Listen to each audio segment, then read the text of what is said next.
All right, everybody. Good morning on this Victory Monday. And you guys know what we like to do on Monday. We like to take a look at snap count data. We do our snap count Monday, and we see what it can tell us about the team, what it can tell us about the rotations, what we're doing well, what we could stand to do better at. You guys know the drill. So, snap count Monday, offense, defense. Please like the video, subscribe, click the bell, become a channel member. Those are the best ways to support.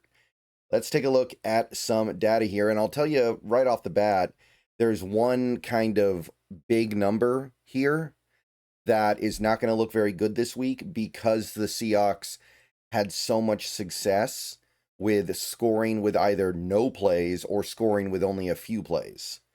So right away, I can tell you that there's one number that's not going to look very good. It's the total snaps.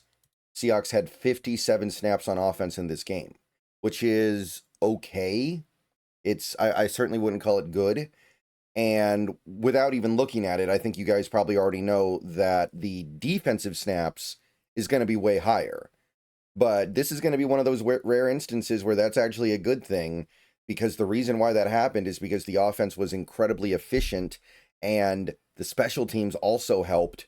And it cannot help but get out of balance in that way in a game like that. So right away, I can tell you that this is just going to be one of those rare games where it's actually kind of good that we didn't have a lot of offensive snaps and we had a lot of defensive snaps. That's hard to avoid with the game flow. Okay, so 57 snaps on offense, which is in a vacuum okay. In this game, it was obviously fantastic because it meant we were scoring very quickly. And we also had some bad possessions at the end of the game, but they were only bad because we had the backups in and we didn't really care that much. So it's an outlier situation, right? Now, it does stand out, and some of this was because it was a blowout, but it does kind of stand out that Ken Walker only got about half the snaps, 30 snaps in this game out of 57, even though his backup was hurt. Now, that probably wouldn't have been the case if it weren't for the fact that this game got out of hand. But even in this game, we're able to pace Walker, which is great news. Polani gets 20 snaps. Robbie Oots gets only 14. So we actually reduced fullback usage in this game significantly. Jacardia Wright got 5, which that's his first 5 snaps of his career. So we've got a pretty good arrangement of snaps, and maybe this wouldn't have happened if the game was competitive, but the fact that we're able to continue this pacing is a really good sign. Wide receivers, again, there's tremendous pacing here. Cooper Kupp is the only wide receiver to play more than half the snaps with 31, so barely over half. JSN, partially because it was a blowout, but also partially because he was sick probably, plays about half the snaps, and so does Torrey Horton. And Horton was playing a little bit at the end of the game when it was out of hand. He's a young player. He's a guy you don't mind giving extra reps. But it does speak to the fact that, first of all, this offense is not wide receiver volume heavy. But it also speaks to the fact that we were able to kind of take it easy with some of our key players. Jake Bobo gets 19 snaps. I don't think he got targeted once, but he gets out there a lot because it's garbage time. Same with Derek Young, 16 snaps. Most that he's had in what feels like a while at wide receiver. So, hey, that's certainly one way to divvy things up in a blowout. Let's take 60 seconds to talk about Sleeper. Before I go any further into this, I want to tell you a little bit about my friends over at Sleeper. Have you heard about the Sleeper app? It is the best way to experience and connect over sports together with other users. It's a one-stop shop for all your sports needs. Go download the app now. You can celebrate and chat on games in real time with others. You can get the fastest scores, news, and alerts, all that right at your fingertips. And of course, you can play in fantasy leagues and win real money on picks contests. So you can enjoy sports the way they were meant to be, together. Download the #1 sports app today.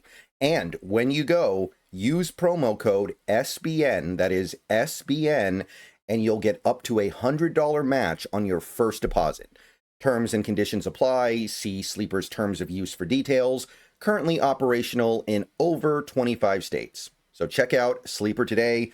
Don't forget promo code SBN. All right, welcome back.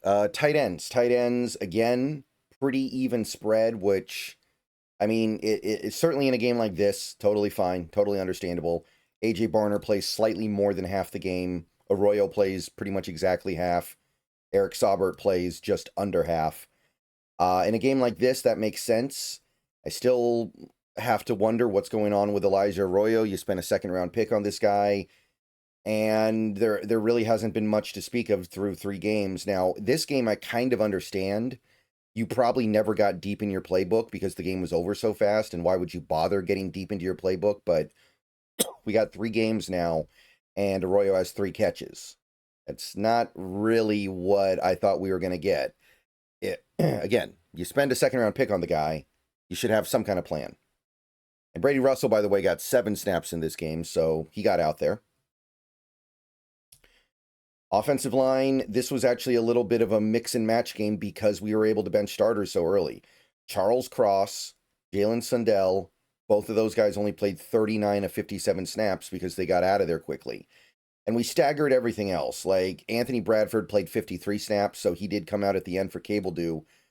But I think that they still want to see Bradford out there as much as possible, even in a blowout, because they're still trying to coax the best possible football out of him. And Zabel also played the whole game, all 57 snaps, which, again, he's a young guy. They want to give him extra reps if they can. Lucas played the whole game, I think, because we didn't have a backup. Like, I think he probably would have come out with Cross and Sundell if we had somebody that could play right tackle for the end of the game, but we kind of didn't, which is one of the issues I have with the way this team's depth is set up right now. We have 1 real tackle. Maybe Richmond could have done it, but he was, I believe, inactive. So that was one thing that was a little bit annoying about the way the end of this game played out. Lucas is, at this point, a veteran, and he doesn't need the extra reps the way somebody like a Zabel does. So would have been nice to be able to get him out of the game. Josh Jones played 19 snaps. Oluwatimi played 18. Cable Dew got 4. And that was it for the offensive line. So nobody got hurt, so that's not why the backups got to play, so that's always cool, right? But I would like to get a real backup right tackle in here at some point, just because in a situation like that, and it's unlikely a situation like that happens again anytime soon, but getting Lucas off the field in the 4th quarter would have been kind of nice, I think, because even though so far so good, I think there is a little bit of nervousness there. How can there not be? All right, defense. And again, like I said earlier, there's one top-line number here that is on the surface alarming, 73 defensive snaps. In this case, in this context, it's not bad.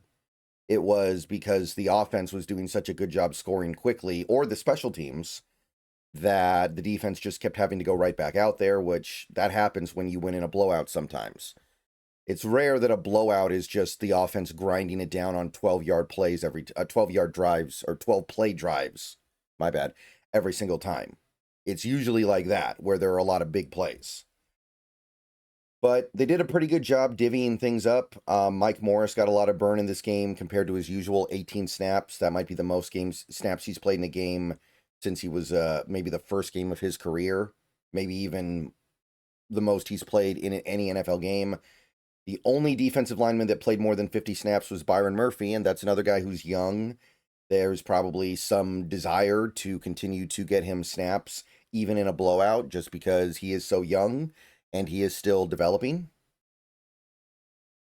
Leonard Williams, 45, which is a really nice number for a game where you have 73 snaps for him.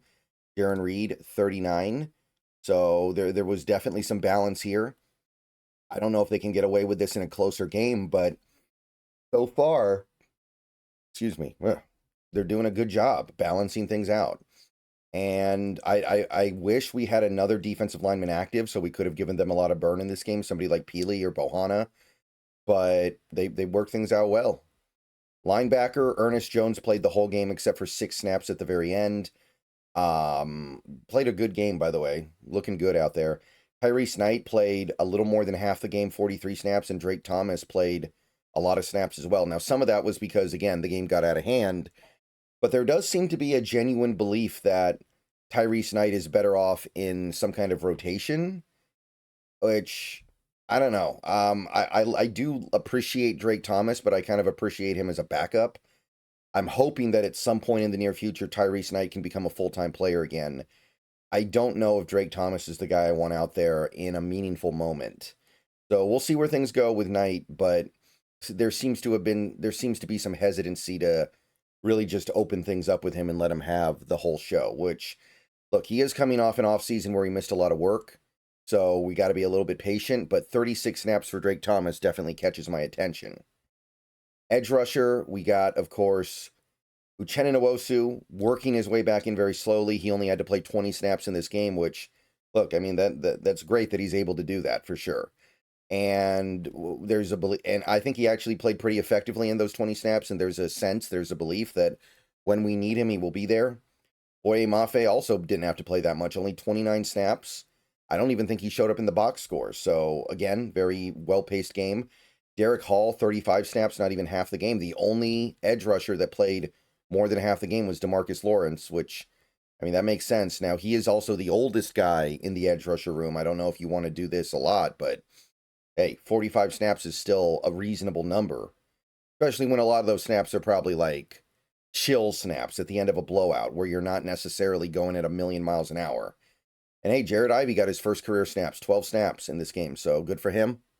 Pretty good arrangement of player distribution. Now we get to cornerback, and Woolen played every snap except for one. Josh Jobe played every snap except for 6. And Darion Kendrick was out there for every snap except for 16. So you were kind of able to pivot pretty cleanly to getting these guys out there.